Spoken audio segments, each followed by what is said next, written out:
السلام علیکم عزیز طلبات، آج میرا لیکچر نمبر 27 ہے جماعت پنجم کے لیے۔ 29 تاریخ ہے 7/20/20 بدھ کا دن ہے۔ آپ کو پتہ ہے کہ ہم لیسن پڑھ رہے تھے 10، نام کیا تھا اس لیسن کا؟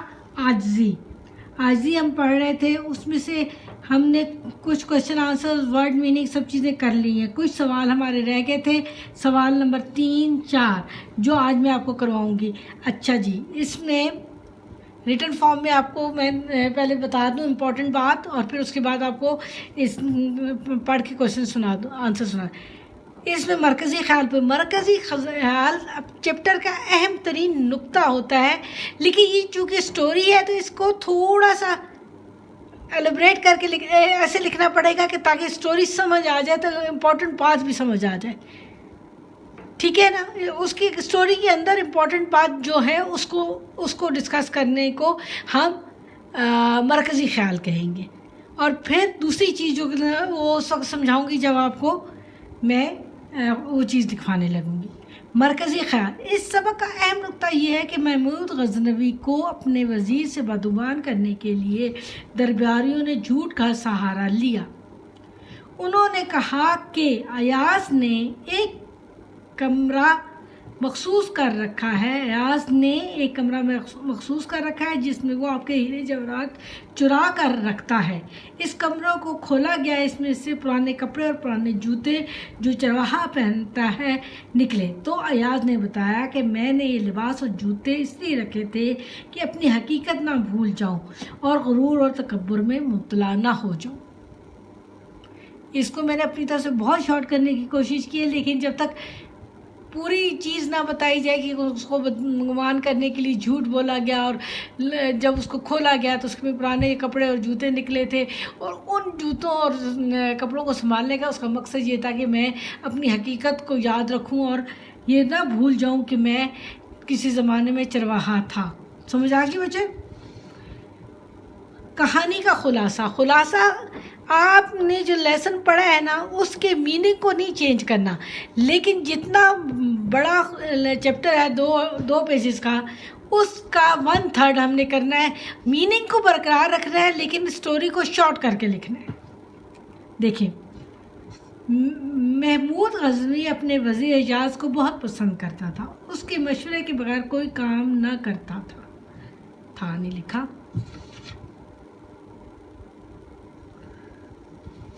درباریوں کو اس سے جلن محسوس ہوتی تھی، اس سے بدگمان کرنے کے لیے انہوں نے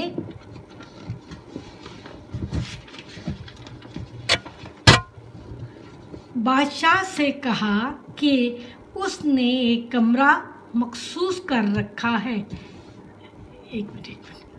بادشاہ سے کہا کہ اس نے ایک کمرہ مخصوص کر رکھا ہے جس میں وہ آپ کے ہیرے جواہرات چرا کر رکھتا ہے۔ اس کمرے میں ایاز کے علاوہ کوئی نہیں جاتا، بلکہ وہ اس کو تالا لگا کر رکھتا ہے۔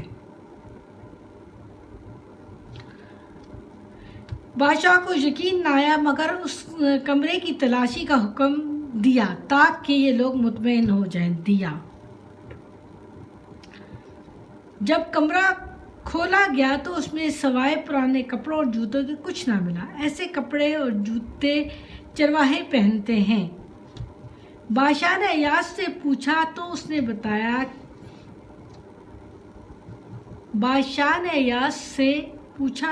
نے بتایا کہ میں یہ کپڑے اور جوتے اس لیے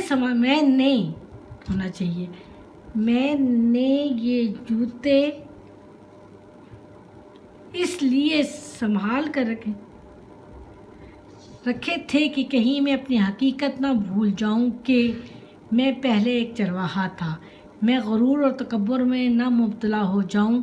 بادشاہ یہ سن کر خوش ہوا اور درباری شرمندہ ہو گئے اور اس کی عزت بڑھ گئی۔ ایاز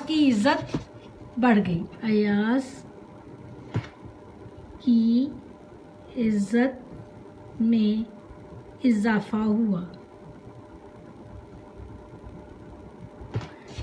اب سمجھ آ گیا آپ کو خلاصہ کیا ہوتا ہے؟ اب اپنے لیسن کا امپورٹنٹ تھیم کو جو ہم نے لکھی ہے اس کو بھی برقرار رکھا ہے اور اسٹوری کو شارٹ کر کے لکھ دی ہے. اب آپ کو یہ لیسن سمجھ آ گیا ہے. یہ دونوں چیزیں آپ لوگوں نے لکھنی ہے. بظاہر تو یہ تھوڑا کام لگ رہا ہے, یہ اچھا خاصا کام ہے, اور اس کو توجہ سے سن کر طریقے سے صاف ستھرا کام کیجیے گا. اللہ حافظ.